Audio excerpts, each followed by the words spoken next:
thought the bowl games were fun. I mean, but they were work. Like people don't understand. Like it was a freaking business trip. And we got to talk about that, like how the business side of it, but just how hard practices were. Yeah, we went from it was like football camp all over again.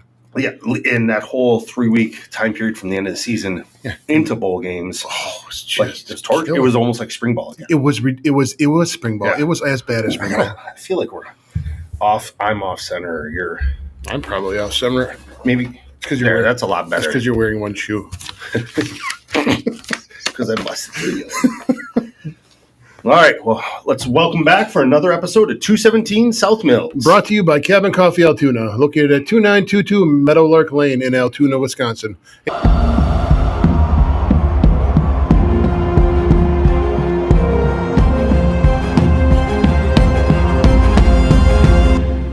Hey, Bill.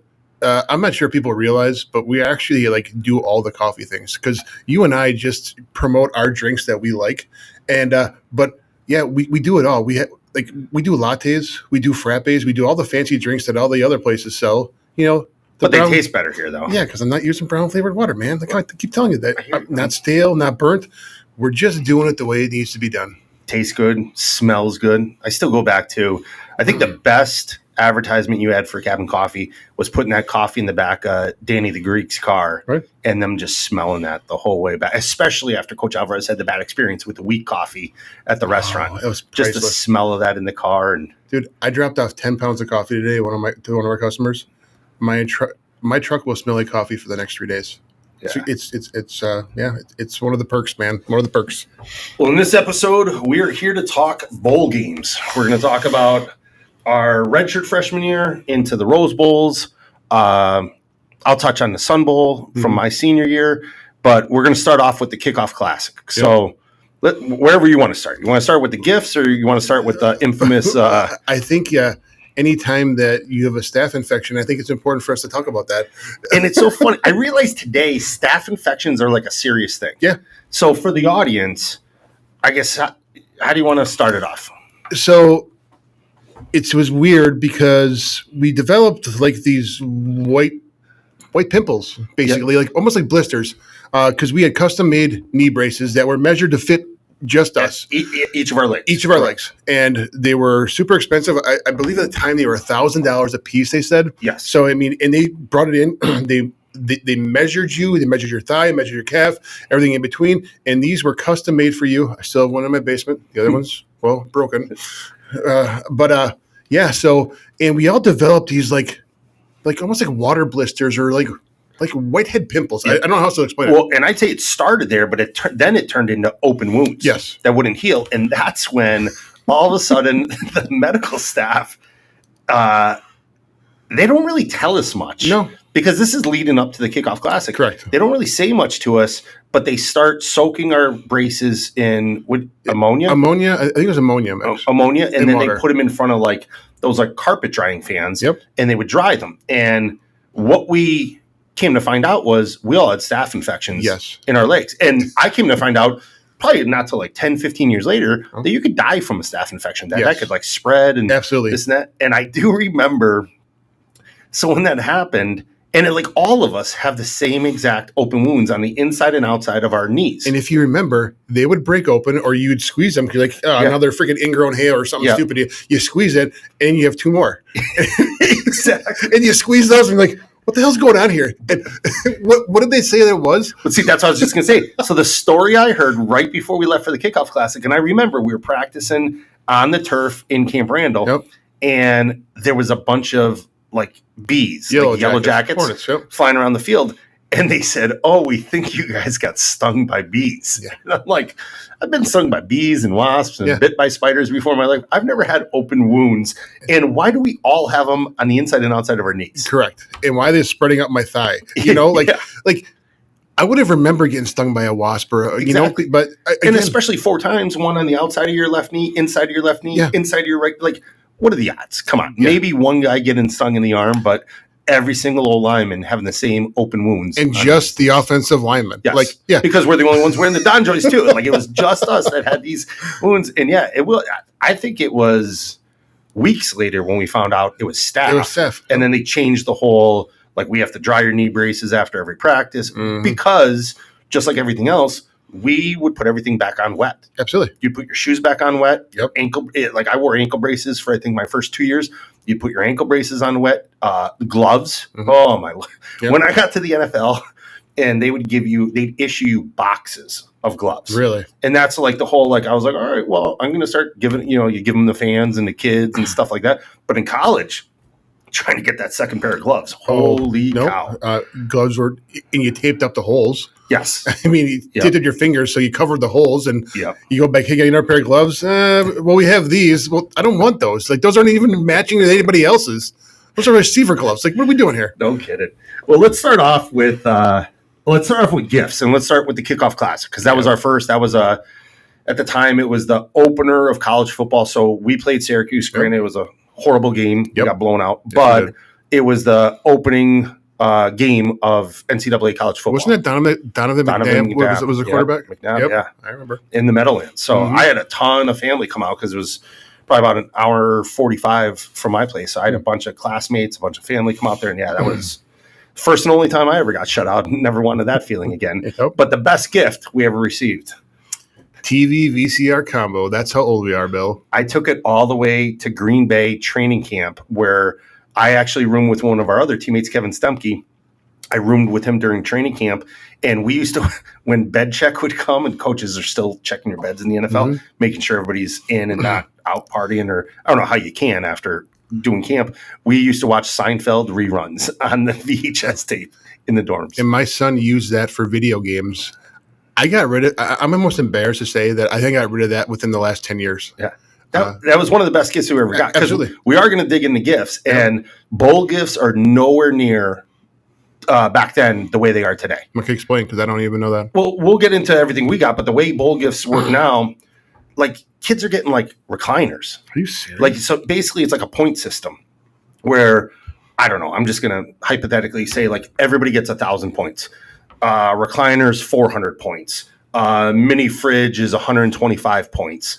TV is 300 points. And as long as you stay within your point range, or kids that are rooming together, like say it was us back in the day at 217, you could bundle your points and be like, we want 3 recliners. We want, and put all the points together. But they're all phenomenal gifts.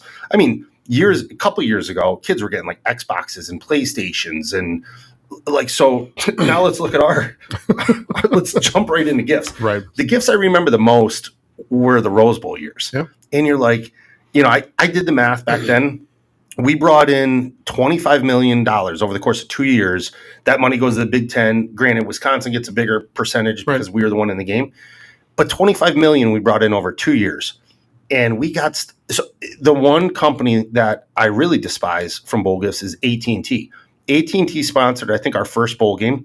And this is before cell phones, so everybody knows. You would think I would have been thrilled with a cordless phone, because this is the game was played in 1999. Right. I would have been thrilled with a cordless phone. I would have been happy with a phone that had a voicemail on it. Absolutely. They give us a calling card. So I'm like, oh, you know what? I don't have a cell phone. Cell phones weren't a thing back then. So I'm like, oh, they probably gave us like 6 hours on the cell phone. It was a 10-minute calling card. I think I called my parents to because my parents came out to the game. I'm like, what hotel are you at? Whatever. And it's like, ding, you have 1 more minute left on your card. I did. And we were gone over Christmas. Yes. That's the thing. So we were gone over Christmas, which was, people are like, oh, didn't it suck that you were gone for Christmas? No, we're going to a bowl game. Forget that. Like, who cares about Christmas right now? Another gift that just came to my head was, it was my dad's favorite gift because I gifted it to him. We got a Game Boy. We're in the little handheld Nintendo Game Boy. Maybe it was the second Rose Bowl, but we ended up getting a Game Boy. Ooh. My dad loved it. Really? Play it every morning before he went. Just play Tetris. That's all he played on there. Absolutely loved it. I don't know, but that was his favorite. But the gifts that we laughed about, the gifts that we always called like the dad hats or the dad jackets. I mean, jean jackets with the Rose Bowl embroidered on the back. Like, come on. And some of the stuff, or even the hats. Like, they weren't even like high end, yes. And I don't think there was flat fix back there, but there was at least like fitted hats. Yeah, these are the ones with like the rope that went across the front that separated the bill from the thing, and you're going.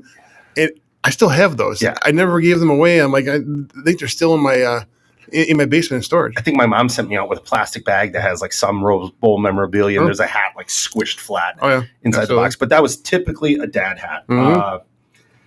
Another just, I know we're going to bounce around a lot We in are. this episode, but let's start with the Copper Bowl. Oh, yes. That was our first bowl game. We were redshirted. And the story I said to somebody the other day, and they're like, holy cow, I never heard that. Do you remember we didn't have, because both teams practice at different facilities, different sites. Mhm. We didn't have an enclosed locker room where our field was. Right. Do you remember we had a circus tent? Give me a tense. So we had a circus tent with all of our chairs lined up, and we left all our equipment, just your shoulder pads and helmet on the ground, your shoes underneath your chair. Right. You know, you had a little bit of space on the side. That's because we had to dry out our knee braces. Exactly. We probably hung the knee braces on the chairs to dry. But we came back after one of the days, and the sprinkler system went off, and the tent happened to be over a sprinkler head. Yeah. So everything in there was soaked. Soaking wet. And it wasn't like coaches were going to not coach practice. We just had to put on the soaking wet gear. And we're changing the circus tent too. Yeah. Showing up with our flip-flops on, shorts, T-shirt, because you're in a warm climate, and just a bunch of guys getting changed in a circus tent. Right. Put on your wet cleats every single day. Yeah. And we started talking about it in the last episode, how difficult, or right before this episode, how difficult practices are at bowl games. So people who don't understand that, like, oh my gosh, it was a vacation. You have to go to a bowl game. It was an awesome experience, Yeah. but I don't think people realize what a business trip it was. It was hard. It was like going to spring ball again. Yeah. It was like, because usually the season ended in 2 or 3 weeks before. Probably about we were making January 1 bowl games, so probably 3, almost 4, because our season Right. usually ended right around Thanksgiving, and then we were leaving on Christmas Day. So about 4 weeks of practice in Madison. And it was not like we were taking those 4 weeks off. We were doing 2-a-days, full contact. Everything about it was Goal line live. Yes. I always say goal line live. Nobody does that. No, especially nowadays. or 1-on-1, 7-on-7. I mean, it was like I'm going. We just played a whole season. Yeah. My body is sore. This would be a great time for the 4 weeks or 3, in order for us to heal a little bit. Yeah. And you were able to do that, but the expectation was you're not going to get rusty. There's no knocking the rust off, and we're going to come out of the gates on fire. I think the best thing they did, like their thought to help us recover, most of the bowl games I remember, it was practice every other day. Mhm. But then they thought, well, they get tomorrow off. Let's work them. Right. You know what I mean? Absolutely. They were hard as hell. And even at bowl games, like we talked to Coach Alvarez about it, I believe it was the Rose Bowl, you could just go 9-on-7 like it's nobody's business, doing it twice out there in California. I agree. Running 9-on-7, pounding heads, getting headaches in California. And it's like, we're playing the Rose Bowl in a couple days. Yeah. So that was crazy. But the Copper Bowl was probably, I think, as none of us had the concern that we're going to go in, because none of us we were all backups and we were so far down the depth chart. For us, it was, we got beat up during practice because we were all on look teams, but you had fun going out there. We were I still remember the name of the hotel because I just looked it up the other day, and I'll tell you a story. The El Conquistador in Tucson, Arizona. The reason I know that, my brother-in-law coaches college football at Ohio University. Mm-hmm. They played in the Barstool Sports Bowl game a couple years ago, and it was in Arizona. We went out there, and I looked on Google Maps, and we were maybe like 4 or 5 miles from the El Conquistador, and I was just like that. And for guys like us, it's Christmas Day. Mm-hmm. We're swimming in a pool. There's a mountain beside us that has snow on top of it. We were almost surrounded by mountains. Yes. I remember how beautiful it was. Yes. It was just unbelievable. Again, from a small town kid who didn't travel, that was one of the coolest experiences. I was like, just looking around, like, this is insane. Yeah. I just remember that part. Oh, absolutely. And then I remember after the game, and we should have brought this up to Coach Alvarez, because remember at lunch when he was talking about some of the guys that are done playing but think they're still on scholarship? I didn't want to drop his name in front of Coach, but Tark Sala was one of them that I know always gets made fun of by Coach for thinking he's on scholarship. And Tark, do you remember after the game, Coach Alvarez thanked the crowd? Because the crowd was, at most bowl games, are majority Wisconsin. Mm-hmm. Wisconsin fans travel really well. And Coach thanked the fans and then allowed some of the captains to speak. And Tark, while he was on the microphone, just got done playing in the game, goes, and I want to invite everybody. We're back at the El Conquistador Hotel. We're having a post-game party. And he invited like 30,000 people and told them the hotel, where it's at. And I think Coach scrambled, and, they did it because we always have. That's another thing. We always have a post-game party, win or lose, after a bowl game. If there's family out there, they're invited. All the players are invited. Staff, everybody's invited to this party. But everybody within the realm of the team, not every fan that decides to travel for the game. So, yeah, I think that really caught Coach Alvarez off guard for a second, but he handled it. They started charging tickets at the door. I think they got more food, more alcohol, make sure everybody was happy. But, yeah, that was the Copper Bowl. The impromptu invite to 30,000 people. Why not? Exactly. You got a mic in your hand. And then do you remember, was the bar called O'Malley's? I think so. I think it was called O'Malley's, and I'm not even sure if it's still around. I'll have to Google it. But we were redshirt freshmen, so we weren't playing in the game, but we were still a part of the team and still doing the practice squad thing. And the biggest thing that Coach said was, go out, enjoy this time, no conflicts, no arrests, no one gets in trouble, travel in groups, which is what we did. Everybody look out for one Everyone another. look out for everyone, and everyone comes home together. So I was me, you, Dave, and Casey, I believe, and we went and ended up at a bar at O'Malley's, and in Tucson, Arizona, and it turned out that the owner of the bar was a Badger fan, and they were having their employee Christmas party. And so we're at the bar. He's like, "You guys play for the Badgers?" Like, yeah. He's like, "I'm having an employee Christmas party in the back. Why don't you guys go back there? Food and drinks are free." And I'm like, "Well, this is freaking cool." So we go back there and we partake, and they had a nice little spread out there, and we're drinking beer and not causing trouble. It turns out that the owner was inebriated, and then he either passed out or went home and didn't tell any of his staff. And didn't tell his staff like who we were or what we were doing there. And then that's where the conflict started. Yeah. A lot of things went sideways there. We're concerned. One, we know we could handle ourselves. But two, we know we can't do anything and should not do anything. But I think you remember that walking outside the bar when they came out in the parking lot a little bit. Like one of the bigger, I don't know if he's a bouncer or what, but he had a fire for us. And so we're like, "Hey, man, we'll just leave. Yeah. We're not going to cause a fight. We're just going to leave." And so just sorry to interrupt. I know we do this a lot. Weird. But the one thing we didn't address, I think everybody at the party, not having the owner address it to us, they just assumed we were trying to steal free food, free drinks, stuff like that. So that's why everybody got upset. Correct. So we just say, we'll just step out and we'll go back to the bar. And actually we're like, well, why don't we just go to a different place? So we walk out of the front door, and the bouncer gathered up all his minions, and they came out the back door, and they confronted us. And up in our face, and I'm like, "Oh, this is not good. I do not want to go home, and I do not want to get in a fight. But if I get punched, it's going to go down." And it just so happened the team bus pulled up right behind us. Well, this guy's up in our face, and our entire football team gets off the bus. Yeah. And boy, how the attitude changed from that guy. Everybody was Before you happy know after it, that. he was giving us hugs. "You guys can come back in here." I'm like, yeah. But still, 4 guys our size, that's who you're going to pick a fight with? I'm like, I couldn't even believe that. But yeah. But it's crazy, too, the going out. So, and that is part of it on bowl trips. Coach Alvarez always said, treat it like a business trip. But I do remember, like, I think it was the first night, we didn't have a curfew. And that's when he gave us a speech. Like, "Listen, fellas, going to allow you to have fun. Go do what you want to do. There's no curfew tonight, but we're practicing tomorrow at whatever time." And when we went to California for the first time, I think because of some mess ups within the university, the hotels that we probably should have been at were taken, and the only hotel available was Beverly Hills Hilton. And we had like shuttles that would take us around town and stuff. And I remember we asked to go out. We all load up in the shuttle because we would travel with suit pants, shirt, tie, sports jacket if you had it. But then when you got there, you'd throw on all your issued gear and go out. Well, there's all these guys wearing red. And I remember we got in the shuttle, and the driver's like, "We're not going anywhere. You guys dress like red. This is California. Like, we're not taking," because Crips and Bloods, and I believe Crips were the color red. And he's like, "Yeah, we're not going to get alcohol. We're not going to a bar. We're not going to a restaurant with you guys dressed like that. Get that color." I have a crazy story that just came to my mind when you told me about the red. Me and Jason Doring were hanging out, and he's like, "You hungry?" I'm like, "Yeah, why don't we just walk down over to the there's like an In-N-Out burger or something stupid over there."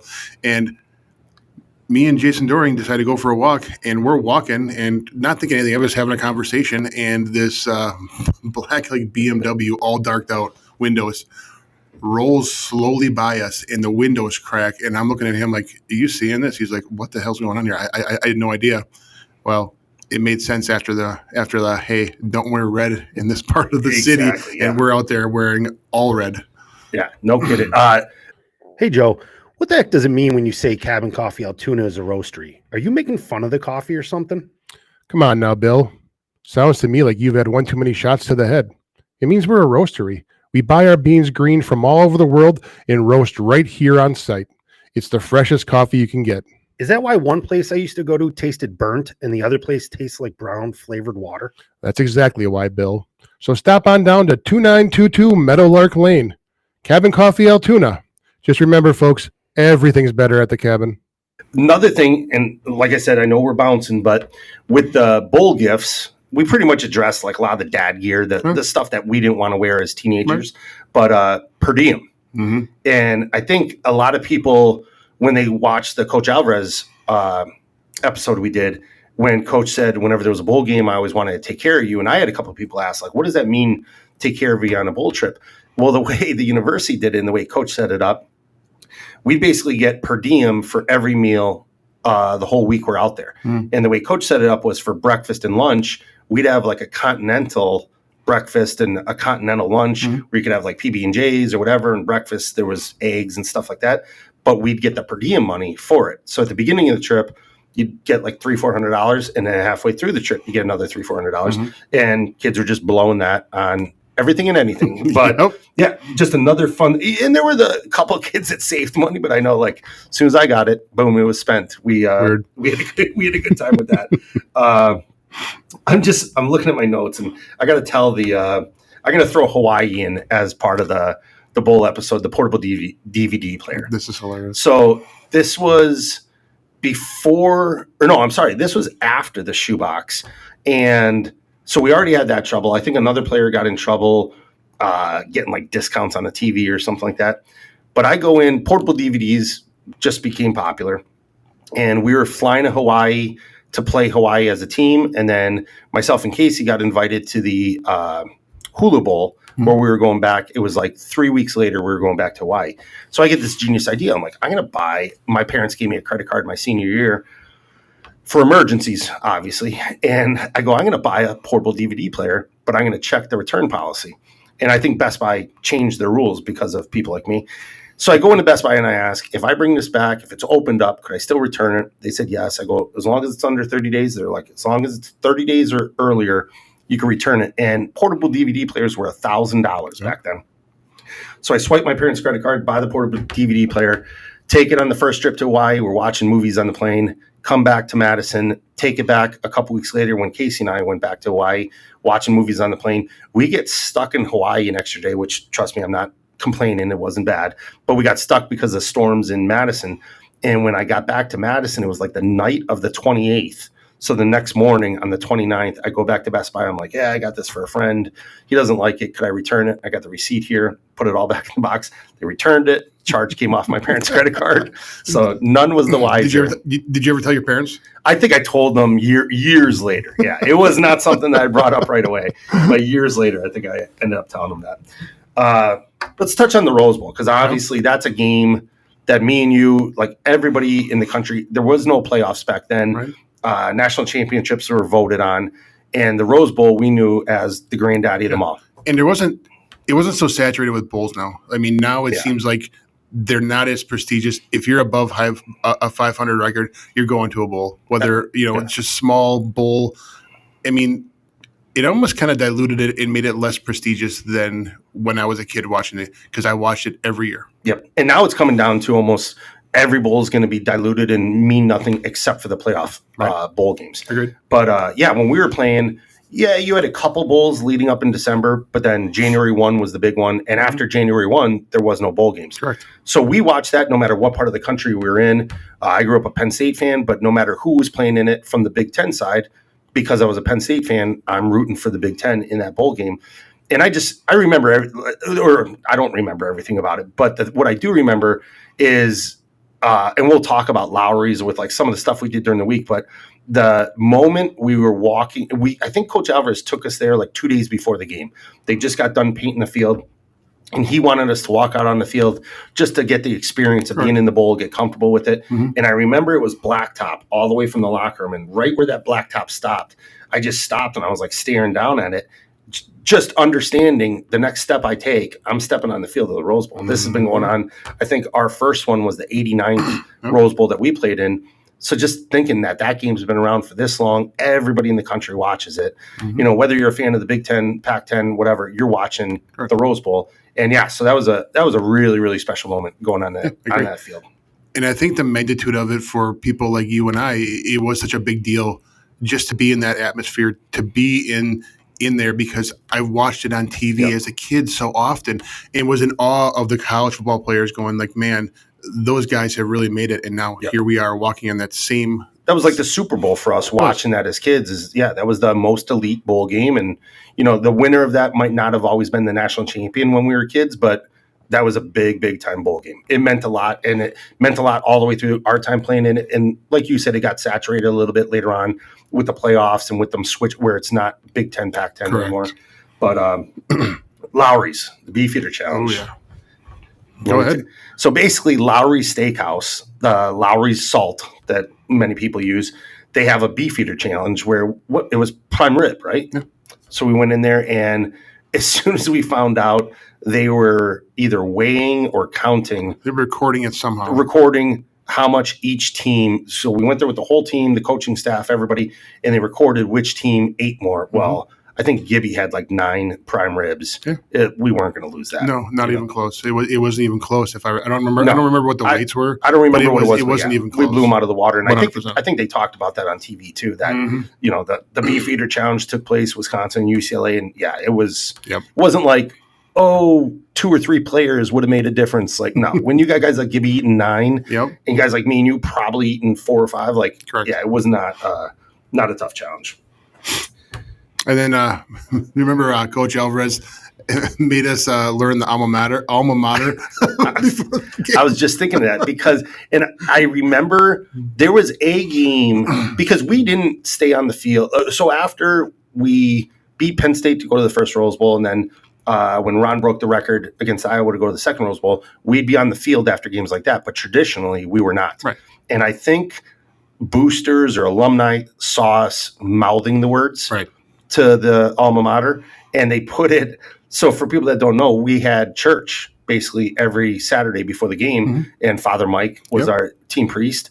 We'd have church every day, and you'd have a prayer card with the Our Father on it, the same prayers we said every single week before the game. And on the back of it, he put the alma mater because he wanted every single player to learn it, and we did. And I mean, I look back, and I got to find. I don't know if I'll have it in time for this episode, but I actually had a mini video recorder and videoed some stuff after the game in the locker room and on the field. So hopefully I could dig that up, or at some point in the future, dig that up, at least the G-rated parts, making sure there's nothing inappropriate going out on video. And I know we talked about this with Coach when we were in Naples, but Craig James, that guy. The best locker room material you could ask for. If you ever want to fire up a football team, give them that, because that lit a fire under us. And I think you even told me the story, not on camera, but you were talking about it was before the game, and you're sitting there going, I can't believe that we are the worst team out of 89. 89 games times 2. That's how many teams. And he's saying we're the worst. And the way that all went down, if I remember correctly, because like we didn't have computers and cell phones and all that. It was us watching ESPN. And we learned everything. I think it was Tennessee. How did it work? No, UCLA played, I think, Miami in a hurricane down in Florida, and UCLA was picked to win. They should have destroyed Miami. Correct. Miami upset them. If they didn't upset them, UCLA would have been playing, I think, Tennessee in the game that would have been I think it was like the Orange Bowl or whatever. Right. They would have been playing for the national championship. So UCLA's mad that they have to play us in the Rose Bowl. We're beyond excited to be playing in the Rose Bowl. And then Craig James must have had too many drinks and just decides to say we're the worst team ever to be selected. Seriously, like you could say we're the underdogs. You could say UCLA has so much more talent, and they did. They had I ended up playing with some of the guys from UCLA at the next level in the NFL. They had some tremendous players, but to say to us, worst team ever to be selected, especially after everything we went through early on in our careers, being so young and inexperienced. Like we talk about that line in '97. Chris McIntosh was the left tackle. He had 12 starts from the year before. Mm-hmm. Left guard, center, right guard, right tackle, 0 starts. Absolutely. Backups, 0 starts. It was like we had 12 starts amongst the whole O-line. Now fast forward to that Rose Bowl and the following Rose Bowl, we're one of the more experienced offensive lines in the country. So, to say that, that was... And then Ron Dane in the background. Exactly. Yes. That alone, and that's the label you're going to put on it? Seriously? Like, oh. Yeah. Hey, wherever you are, Craig James, if you're listening to this podcast, hey, thanks for the fuel, buddy. Appreciate it. Badger fans hate you. Yes, we still hate you, and it's been 20 years, just so you know. I lost my train of thought. You had me thinking of something there. But here, let's jump to another thing with the Rose Bowl, the Playboy Mansion. People have heard of this. Yep. There's people that look at this almost like a scandal, and it's not. So just to hit the nail on the head right away, everybody was fully clothed. It was not. It was an experience. Some people might not agree with what the Playboy Mansion represents, but it was an opportunity for us to go out there and see everything that we've heard about the grotto, the pool. We've seen it on videos, on MTV, on all that stuff when we were kids. So to be able to go out there, and I don't think people realize that Hugh Hefner went to college for one semester, and he went to the University of Wisconsin-Madison for one semester. And I went to Wisconsin in 1944. What University of Ohio?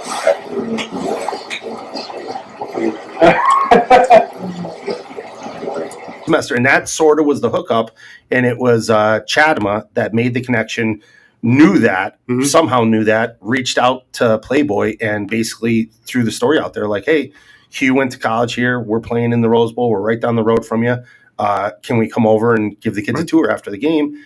And basically they told John Chadema, as long as you win. Right. So like they laid the standard out there too. If you get the W, you could show up. But it was every young male's dream out there. They had some of the playmates out there. We got to meet them, got to take pictures with them. My dad actually ran into a bunch of playmates at a restaurant the week of the Rose Bowl. He was just eating, overheard somebody say something. He's like, oh, my son's going there like after the game. And then he's like, what month were you? The girl's like, September. He's like, that's my son's birthday, September. Oh, we have a connection. Yeah, my mom's like, Bill, it's time to get out of here. We got to leave. But it was some funny times. Without digging too deep in the stories, the second year we went back to the Rose Bowl and won, we did the Playboy Mansion again. And this is coming off of the year turning 2000, the Y2K. Everybody didn't know, our TV is going to start. Is there going to be power tomorrow? And obviously we woke up and everything was fine. But the morning after the game, we go to the Playboy Mansion and they tell us we need more time. You have to leave. So we leave. We go to Santa Monica Pier, hang out for 4 hours. Then we finally get the call. It's okay to come over. This is the morning of January 2nd. And basically they said there were still people recovering from the party from New Year's Eve. Correct. So I believe that there was a naked male actress that we're not going to say his name because he's very famous. Apparently was passed out in the front lawn of the Playboy Mansion. Yep. So you got to take care of that stuff before you let the college kids in. And I think the mansion was everything it's cracked up to be. And the other funny thing, we weren't allowed in the mansion part, but we were allowed all on the grounds. And I think for us at that age, the grotto was the most popular thing, the outdoor pool and spa area, and areas we were able to walk, which we were joking about before. Wherever there was carpeting, it was basically like you were walking on top of a mattress. It's weird, right? So, weird. It's like you probably don't want to take a black light into a room like that. But definitely weird. The other thing, how big, so it's Beverly Hills, and so much stuff is on top of one another, but they had to have owned, I don't know, I'm guessing 10 acres, 20 acres, which was massive. Agreed. In Beverly Hills. He even had an enclosure of monkeys in the backyard. I felt like I was walking through a petting zoo. They had treats, you could throw their monkeys and stuff like that. It was just the weirdest experience. But then a bunch of us were able to get pictures. I remember my famous picture, and I got to try and dig this up. Hugh was dating twins, but they also had playmates that were the triplet blondes from Minnesota during our era. And I got a picture with the triplets on my left, Hugh Hefner under my right arm, and his twin girlfriends under his right arm. And because my mom's listening, I don't have any idea what he's referring to, Mom. Just so you're aware of that. Mrs. Grabowski, please don't yell at us. I don't even know who everybody had clothes on. Who these twins are, triplets. I have no idea what he's referring to. It was just an experience. And then we have to talk about getting the Rose Bowl rings, because that was a huge thing. Yes. I mean, you can win the game and you go there and you do the experiences, and then getting your ring was just the crown jewel. And Coach spared no expense on the size of the ring. Now, granted, the rings these days are ridiculously huge. Even high school championships are high school kids today. They look like Super Bowl rings. Absolutely. It's like what do you have to work for after that? Like with us, it was like everything gradually got bigger. Correct. But now it's all about how many stones could you put on it, how big and gaudy could it look. But yeah, that definitely meant a lot. Meant so much to me when I had the opportunity to win the second one, the back-to-back. I got the second one. I knew the first one I got sized for my finger that was the same size as my dad's, because I knew, and most of us guys, and the way Coach Alvarez was after that game, he's like, listen, and we talked about it with him. Tonight, enjoy yourself. You got about 2.5 weeks to enjoy yourself over winter break. But when you come back, we're going back to work. And that was the attitude we all had. We weren't in college wearing Rose Bowl rings around campus. Nope. It was like, if we're back here, we're working again. Absolutely. So I gave it to my dad. My dad was always proud wearing that around whenever he got dressed up. Mm-hmm. But those rings definitely meant an absolute ton. So we're working on getting a picture taken to be able to post that to show all of our rings that we have combined, which I think will be a pretty sweet picture once it's done. But yeah, that was a very, very exciting time. And those were the not trinkets, but like bowl gifts that we got, like the wooden box that you could put the ring in. We got the coin that they tossed before the game. Like, that's really cool. And then the watches. Oh, the Rose Bowl watch. Yep. Yeah, we got them for all the bowl games, watches. What was I going to say? We got it for the Copper Bowl. Oh, we got the Outback Bowl. Outback Bowl. We got and that one wasn't fancy. I still have that one. Yeah, we didn't even talk about the Outback Bowl. Yeah, we didn't at all. That was against Georgia, but probably because we lost. Yeah, that was the one. We lost to Georgia, and it was a substantial loss. I was out. Dave was out. Dave was out. We had another new guy that was in that game, and it was we joke about this because we were wearing white on white, meaning white jerseys, white pants, which O-linemen hate. Yes. White makes you look so much bigger. As you could tell, we're wearing black this episode. I wear black every day because of this. You do. I tried to change it up, but once I saw the video, I was like, I got to put black back on. I wear black. But yeah, so this Mike Samuel, the quarterback, comes up to me and he goes, "What is going on?" He's like, "I'm on my back all game long." Mm-hmm. And I happen to walk by the guy that filled in when Dave got injured and then you were injured not to be able to go in. And the guy that filled in, as we're walking up the tunnel in the locker room, he has a grass stain from above his name on the back of the jersey all the way down to the top of his ass. Yeah. And I'm like, are you just laying down and they're dragging you across the field? Yeah, and not only that, like, at no point in time should you ever be on your back. Yes. In football. Like, if you fall down and you land on your knees, be an athlete, get off the ground. Yeah. Or swipe the hand or absolutely. But why on your back? I've never experienced that before. Are you getting bull rushed that hard where you're just getting and to get a grass stain like that? Like, I literally thought they're dragging him on his back to the quarterback. But that was definitely an intense game, and I can't remember all the guys, but their defense, Georgia's defense over the next 2 or 3 years, I want to say all 11 guys on our defense went to the NFL. And I think probably 3 or 4 of them were first rounders. Richard Seymour was one of them that myself and McIntosh went up against a lot of that game, where he went on to play for the Patriots and I think the Raiders in the NFL and had a very lengthy career. But yeah, that was a tough game. And that's finishing up the year that we started against Donovan McNabb in Syracuse. Got handed to us in getting Syracuse. shut out there. Yeah. Then we end up with a loss in the Outback Bowl. Oh, yeah. And I think that's where Mac had his famous quote. We'll have to look up. I think it was after the Outback Bowl. He said a quote to the media that I didn't come to Wisconsin to play in Outback Bowls. I came here to win Rose Bowls. Correct. And I was just like, that was sort of the attitude. That was another game where I think Coach Alvarez thanked all the seniors for the time they put in, but he gave us all a dirty look and was like, fellas, we're going back to work. And then you go home and you go on break and you know what hell is in store for you when you come back. Yep. And yeah, he lived up to it.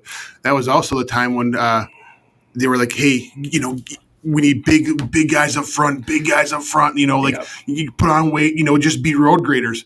And then it came out that we got our ass handed to us by Georgia, and we looked slow. And then we had the surprise weigh-ins, and oh man, weigh-ins are not fun for big guys. No, and usually you could eat and then know when weigh-in was, so you kind of tailor off your diet towards the end of that before you had to weigh in. And John Detman, yes, it was. He kept us on our toes. If you were 1 ounce over what you previously weighed, you're running. Yeah. And that's when I dropped like 36 pounds in like 3 weeks because I refused to eat. I'm not going to run anymore. I refused to eat. And he pulls me in his office. He's like, here's the deal. I know what you're doing. And not only if you gain an ounce of weight, am I going to hurt you? If your max on your lifts don't go up, he's like, it's going to be worse. So now I have a double-edged sword. I can't eat and I can't lose any muscle mass. Can't lose muscle mass. And that's definitely tough. It was like they wanted us quicker, they wanted us stronger, but they didn't want us as big. It was like we're getting away from the big. Correct. But we don't want to lose the power because we still want to run the ball 50, 60 times a game, and we want that power. The other big thing that came away from that Rose Bowl that we talked about, we always talk about Coach Jim Huber, was he came in. I think it was just something the O-line did, was he had us all get a picture of a rose. And I think he told us right when we got back to college, everybody get a picture of a rose. And this is awesome. And I use this in a lot of talks I give because I like talking about goals, setting goals, determination, stuff like that.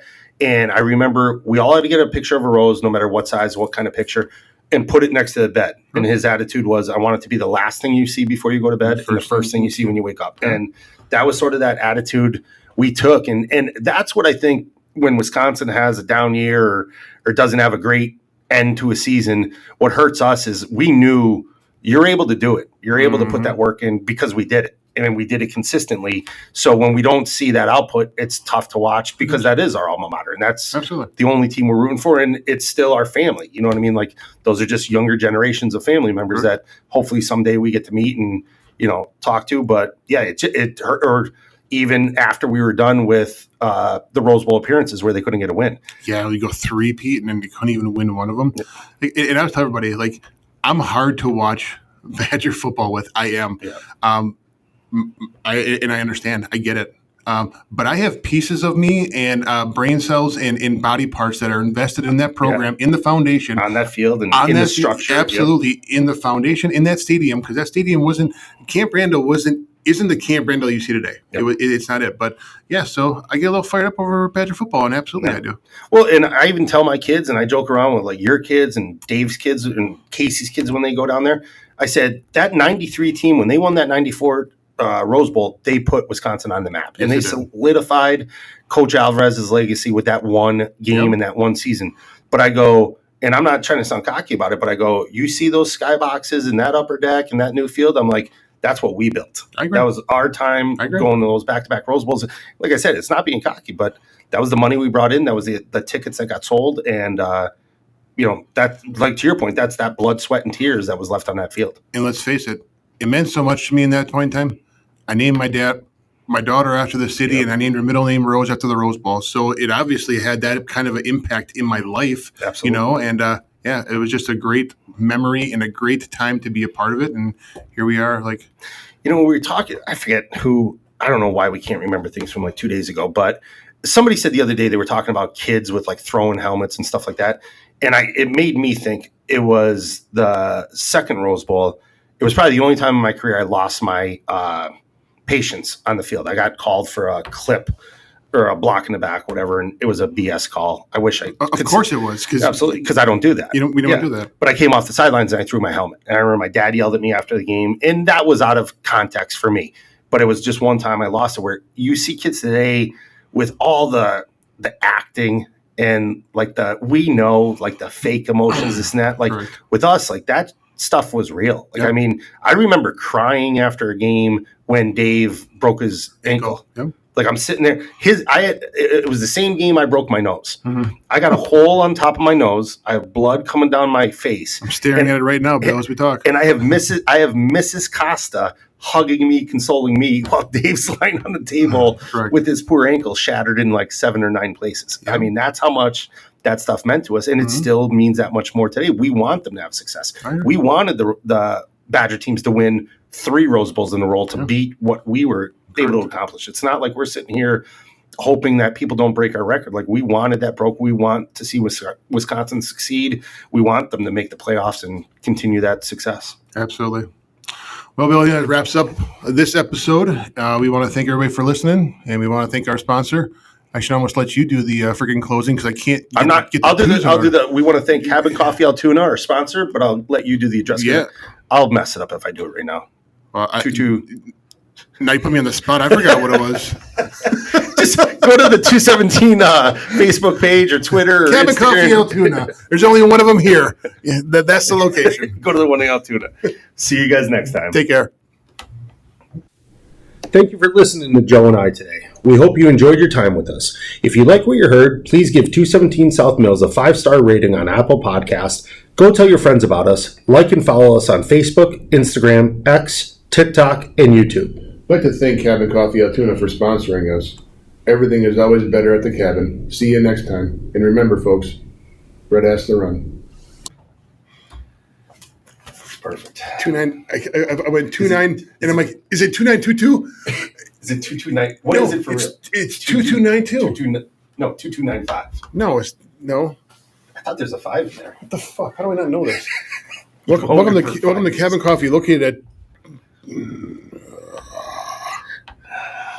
Dude, that was an awesome episode. 40-some minutes. Just stop the recording.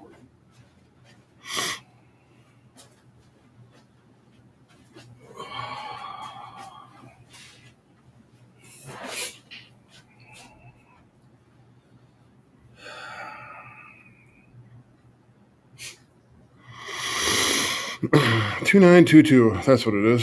2-9. Okay. I was right, but the 9 through.